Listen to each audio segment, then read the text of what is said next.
ak jàmm yéen ñi ñuy bàyyi xel fii ci Info Actu Buzz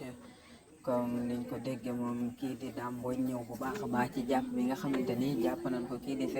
wala boog secrétaire de la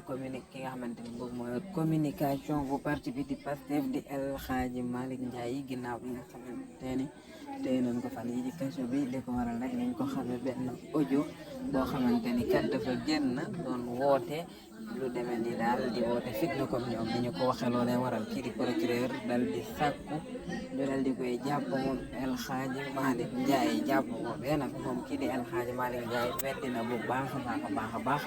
li nga xamante ni kat audio boobee defu ko waaye itam gis nañ kii di Pape Alé Niang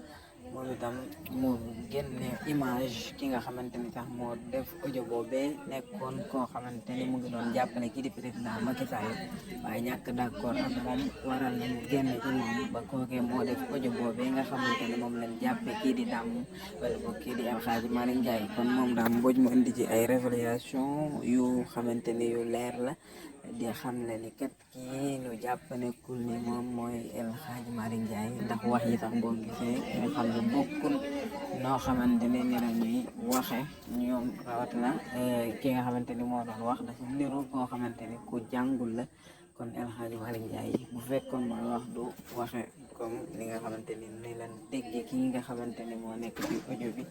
wax yi nga xamante ni moom la doon wax waaye itam moom kii di El Malick Ndiaye weddi na ko ci tribunal bi nañ ko déggee ni kat wax joojee nekkul ni moom moo ko def mais kaneen mooy def li nga xamante ni mooy li ñu koy toppe